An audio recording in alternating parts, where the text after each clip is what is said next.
जैन जो कि वीएचपी के जॉइंट सेक्रेटरी हैं, जो उस यात्रा में मौजूद थे, हमारे साथ जुड़ रहे हैं। उनकी आंखों देखी कि क्या कुछ हुआ है।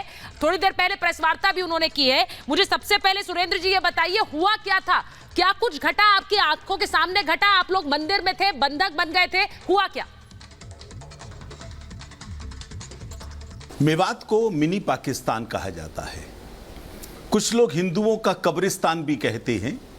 लेकिन ये क्या होता है, ये कल पहली बार देखा, और केवल देखा नहीं, हमने भोगा। मैंने झंडी दिखाई, 15 मिनट के अंदर ही यात्रा पर हमला होता है, गोलियां चलाई जाती हैं, छतों से पत्थर फेंके जाते हैं, पेट्रोल बम फेंके जाते हैं, यहां तक कि मोर्टार भी दागा जाता है। मैं अग्रिम पंक्ति में ही था, गोलियां मेरे पास से होकर गुजर रही थी। पुलिस वाले भाग चुके थे। हमने सोचा वापस मुड़ा जाए। हम जैसे ही वापस मुड़े तो देखा पीछे भी पत्थर लगाए हुए हैं, हमको ना जाने दिया जाए और घेर कर पत्थरों से हम लोगों को खत्म कर दिया जाए। ये तैयारी उन लोगों की थी। किसी तरह से हम वहां से निकले और सबको सूचना दी कि नल्लड़ महादेव के मंदिर में आ जाएं, वहां सुरक्षित रहेंगे। कुछ लोग पहुंच पाए, लगभग 3000 लोग पहुंचे। कई थानों में रुके, थाने जला दिए, चौकियां जला दी जी। लोग मंदिर में फंसे हुए थे, मंदिर जलाने की कोशिश की गई और वहां जाकर ध्यान में आया मेवात को चारों तरफ से घेर लिया गया है। एक बंद कर दिया है, सील बंद, ना किसी को आने दिया जाएगा, ना जाने दिया जाएगा। लेकिन सुरेंद्र जी, मैं वो तस्वीरें भी दिखा रही हूँ इस वक्त स्क्रीन पर, जो हंगामा हुआ, जिस तरह हिंसा हुई, आगजनी हुई, किसने की? आपको लगता है किसने आप पर ये पत्थर बरसाए? कौन जिम्मेदार? ये काम एक दिन का नहीं था, किसी के भड़काने से नहीं हो सकता। महीनों की तैयारी थी और ये तैयारी का शुरुआत हुई मामन खान, जो वहां कांग्रेस के एमएलए हैं, उनके उस भाषण से जो उन्होंने विधानसभा में दिया था और कहा था कोई हिम्मत तो करके देखे, हम घुसने नहीं देंगे यहां पर। उसके बाद एक आफताब नाम का कांग्रेस का नेता, उसने कहा अगर पुलिस वाले आपके बस्तियों में आते हैं, गांव में आते हैं और प्लेन ड्रेस में आते हैं, उनको मारो, पकड़ो, उनकी चिंदी चिंदी करके खत्म कर दो। कल ही एक और मुस्लिम नेता राशिद, उसने एक वीडियो जारी किया है और उसमें कहा है कोई भी हिंदू बचकर नहीं जाना चाहिए, इन सबको मारो और इनका मांस पकाकर हम खा जाएंगे। मैं वो वीडियो आपको नहीं दिखाना चाहता, बिल्कुल दिखाइए, लेकिन ये बहुत दुर्भाग्य का विषय है। तैयारी महीनों से चल रही थी और किस तरह से उस क्षेत्र को हिंदू विहीन कर दे, हिंदू वहां न जा सके, इसकी तैयारी पूरी कर। मैं सुरेंद्र जी एक बार फिर से अपने दर्शकों को बता रही हूं कि आप उस यात्रा में मौजूद थे जब ये पत्थरबाजी हुई और मंदिर में जब लोग छुपे, जब एक तरह से आप लोग कह रहे हैं बंधक बना ली गया, उस वक्त आप मंदिर में मौजूद थे। मैं आपसे बोलूंगी, आपने कहा कि वहां पर पत्थरबाजी एक प्लानिंग बहुत समय से थी। अब यहाँ एमआईएम के जो सांसद हैं ओवैसी साहब, वो ये कह रहे हैं कि मोनू मानेसर का नाम वो ले रहे हैं और वो कह रहे हैं कि मोनू मानेसर ने वीडियो जारी किया, उसने उकसाया, भड़काया, वो अभी तक पकड़ा नहीं गया है, इसीलिए ये सब कुछ हुआ है।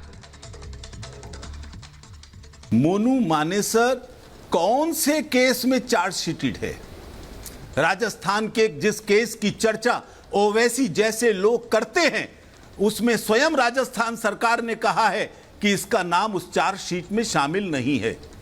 और अगर वो आ भी गया तो क्या उसके बहाने से आप महिलाओं को गोलियां से भून दोगे, बच्चों को गोलियों से भून दोगे, सबको पकड़कर जिंदा जला दोगे? ये कौन सा तरीका है? ये ओवैसी जैसे लोग हैं जो भड़काते हैं और इन जैसे लोगों के भड़काने के कारण ही आज ये स्थिति बनी है। चाहे मुहर्रम हो, चाहे रामनवमी हो, हिंदुओं पर हमला किया जाता है और इस आक्रामकता की परिणति हमको 1 अगस्त को मेवात में देखने को मिलती है। ये सेकुलर नेता और ये मुस्लिम नेता यही अपने समाज को भड़का रहे हैं और इस दिशा में ले जा रहे हैं। आप उन पर आरोप लगा रहे हैं कि मुस्लिम नेता भड़का रहे हैं। ओवैसी साहब सांसद हैं और उनके साथ साथ एक और सांसद हैं शफीकुर रहमान बर्क, वो कह रहे हैं कि हिंदुओं ने जो किया उसका रिएक्शन हो रहा है। मैं फिर से कहना चाहूंगी कि इस तरह के बयानों से हम सबको बचना चाहिए, लेकिन वो ये कहते हैं कि रिएक्शन है उसका, जो कुछ किया गया, और उन्होंने शुरुआत नहीं की होगी। मैं समझता हूं कि वहां पर कई पत्रकार उपस्थित थे।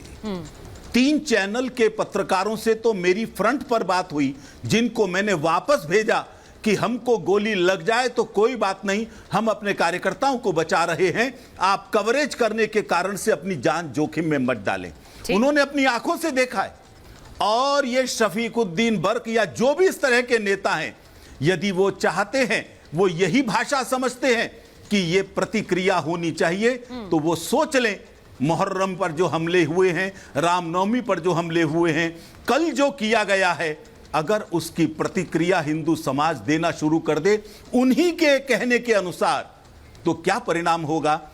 मैं सुरेंद्र जी, आप चश्मदीद भी हैं, आपने जो कुछ देखा मैं जान रही हूं, लेकिन मैं फिर गुजारिश कर रही हूं कि हम लोग अगर इसी तरह से बात करेंगे तो हल नहीं निकलेगा। लेकिन एक चीज और आपसे पूछूंगी, सवाल क्या हरियाणा सरकार से नहीं है? इतनी बड़ी यात्रा थी, सुरक्षा क्या दी उन्होंने?